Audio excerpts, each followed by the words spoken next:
Hi guys, and welcome back to another episode of Wardle Road. And in today's video we are doing something slightly different actually. There's no double O gauge sorry here today. Instead what I've got in front of me is a selection of sort of project built O gauge wagons. And in today's video, well, I've got I think about 12 of them just down next to me, but these are the ones that I've managed to sort of assemble to some point of being able to run. So today I'm going to respray this brake van. I do have some water transfer stickers as well, but I'm not really sure what I want to do with them just yet. So I want to respray these all in grey to give them all the same coat, just to give them a bit of formality. Some of these are missing buffers and hooks, couplings and things, but that can all be fixed in the future. I've just started here. This is one of the best ones that came with a collection of them, and it's got a full metal braking system and really super smooth wheels. It's got all the couplings and buffers and everything. Really nice and well weighted as well, because it's the metal frame, so I shouldn't have any issue with that. What I've been doing at the moment is using this like very fine sandpaper cloth stuff, just to get the first sort of dirt layer off the top of this. So basically the idea of today's video is just going to be showing you what else I've got going on. As you may have seen in the previous video, I had the double O gauge kit wagons, which I'm still working on in the background. But today's video I thought I'd start work on some of the O gauge fleet. I do have a 3F or F, I think it's a 3F Ginty in O gauge, which I will put a picture of on the screen now, and hopefully later on in the video we can get some running shots. So as you can see already, that is looking a lot cleaner, and now I'm almost tempted not to spray this one black. I might keep this white. It just needs a fresh coat of white. The plan for all of these is to get a healthy coat of grey Halfords primer, and then we'll go over the details and bits with a paintbrush later on. This is actually one of my favourite. I know it's only made of wood, it's extremely light. Actually what I can do is stick some weights to the bottom of it, same ones I use in the O gauge, in the double O gauge kits. I can stick some of these to the bottom of this just to weigh it down a little bit, because it's like balsa wood I think, so it's extremely light, and it could do with a little bit more weight. So I'll get on with that, and either join me while I'm spraying them, or once I'm back from spraying them. So I'll see you in a second.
So as you can see currently on the workbench, I've been working on my second brake van. The main issues with this one was the front frame was snapped, so I've gone about fixing that. I've given the whole thing, I've removed all the lettering and numbers that were on it. I've cleaned the roof. Doesn't look too good in camera, but I promise you it looks a lot better in real life. Given the whole lot of complete new paint, new coat of paint, and this really nice dark grey. And the only other issue I had, beside the lid that still needs sticking down, well, as you can see on the inside of there, I filled the whole thing with the wheel weights. So the only other issue I had was this rear axle. I had one of the sort of bearings missing. As you can see, it snapped off on the left hand side here, and I couldn't find the other piece of it in the box. So what I've done is completely remove this bottom chassis, found some new pieces, used the same wheels, and just rebuilt the axle effectively. Then all I've got to do now is take off the brake pads from here and fit them on the inside here, much like this one here. So then I'll have that same on the back. So what I need to do next is give all of these a nice a coat of black, just so they all match up, and hopefully you shouldn't notice much difference. As well as that, I've fixed up all the buffers as they were sliding all over the place. There are some of them I think were originally sprung, but because a lot of them were either jammed, bent, wonky, or just not in good shape, I just thought it'd be easier just to stick them in place.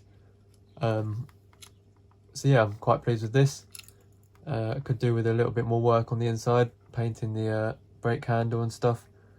But brake van wise for this one, it's coming along a lot better. Runs a lot more smoothly the way it runs now compared to how it did before. So let's move on to what else I've been working on.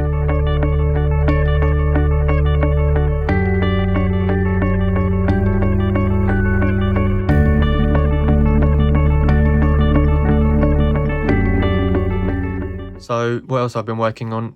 This wagon was one of the best in the best condition out of all the wagons I got. It didn't require much work. Only a couple of the buffers were loose, so I refitted them. I also gave the whole thing a fresh coat of the dark grey paint again, freshly painted, and cleaned up the axles. As you can see, they're looking rather nice. So all that's left to do on these ones now is to repaint the buffers. It's a brass kit, so it's quite well weighted already, so I haven't had the need to put anything in it. And I've also given the lid a nice clean white coat as well. So this one is probably one of the best runners I've got. What I've spent the most time on is this brake van. Now when this arrived, I'll show a before and after picture on the screen now, so you guys can see it a bit clearer. I know it doesn't look as good when the light's shining off the top of the paint, but it's a really nice, I'm not going to hold it up here. It's actually quite a nice matte black finish, even though it's reflecting the light there slightly. What work did I do on this? Well, firstly, I removed a lot of the handrails that were bent and straightened them back out. All of this bottom frame was broken, snapped and splintered, so I've done my best to fix it back into shape. I've then reattached the axles. I've added some wheel weights again at the bottom just to give it some strength, as I didn't really want to go around pulling the it's like a wooden lid that's been quite well fixed down, so I didn't want to go about ripping that off. I then reinstated all the railings and things and gave them a nice coat of black paint. I took all the buffers out and gave them all a nice coat of black paint, as well as the axles. So this has only got one hook at one end at the moment. I'm waiting for some more parts to arrive to fix up the other hook. However, again, this is one of the other super smooth runners. Absolutely lovely piece, and I've got a guardsman on the way as well, someone just to stand in the back here to keep an eye on things. So hopefully he'll be pleased with his new ride.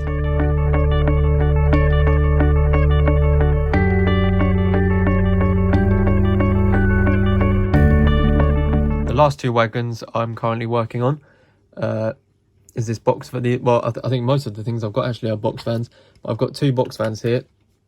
One, as you can see, the chassis still needs assembling. I need to sort out some wheels for that as well. If I just move over to the left. So the chassis still needs assembling. Gonna sit something like that. And I also need to sort out the rest of the brake mechanism. But other than that, all the buffers are in really good condition. The hooks are in good condition. Both got the chains with them already. I don't think I'm going to respray this as such. I might give the lid a nice new coat of black, as it's scuffed in a couple of areas, but the actual livery and lettering and stuff is still in really nice condition. Oh, I say that, I've turned around and there's a... Okay, so maybe there might need a little bit of painting on there, but that shouldn't take too long to do. And the last box van that I've been working on is this one here. As you can see, I've given the entire thing a coat of the grey primer. Well, I've airbrushed it on. This dark grey coat, no, this is a light grey coat, sorry. This is the dark grey colour that I plan to have most of my wagons in eventually. As you can see, there's quite a difference. Not sure what colour I want to go on the lid yet. However, all I've done for this one really, aside sort out a couple of the axles. It's still missing 2 buffers, but again, they're on their way. Aside that, this is a really smooth runner. It's got one coupling, one hook already at the end with a chain link attached. It runs really nicely and is a great addition to the fleet. So what I'll do now is show you the last couple of wagons that I've got, and I think we'll leave it there. So the last couple of wagons I have, aside a fair few box vans that still need wheels, axles and all of the lower chassis. A lot of the wheels I did get are completely metal, which means when they were on the rails it would completely short out. So I'm still waiting for a few more hooks, chassis and wheels to turn up, and couplings and things. So there's still plenty more box vans that need work. However, I've just kind of focused on the ones that are sort of semi-manageable at the moment. This is I think this is like a Network Rail ballast wagon of so I'm not ballast, British Rail ballast wagon. When this arrived, all that was missing, well, all that was broken off it was the foot plate. So I've just stuck that back on. I haven't really done anything with this yet. I've kind of just left it as it is while I think about what I want to go in it and where I want to use it. But yeah, it's a super smooth runner. And finally, the only other one that I've managed to have time to work on is this little coal wagon. This was really tatty when it turned up. So all I've done with this so far is fix up all the buffers. You can see the hooks here are sprung as well, which is nice.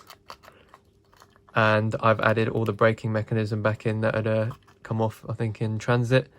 So all I need to do for this now is to repaint a lot of the brackets and then again find something to fit in. For those who've been watching my stream will know I now have this O-gauge Ginty. Absolutely stunning model. I couldn't be more pleased with this. The detail is superb, all the interior. It's even got the flickering firebox as well, which I'll show after this. So that wraps it up for now. Don't forget to join me on my Tuesday evening stream from probably around 6:30, 7 o'clock onwards. So hopefully I'll see you guys there. And I'm just going to leave you guys with some running shots of the sort of temporary setup I've done in the garden before I can think of something a bit more permanent. And yeah, let me know what you think in the comments, and I'll see you in the next one.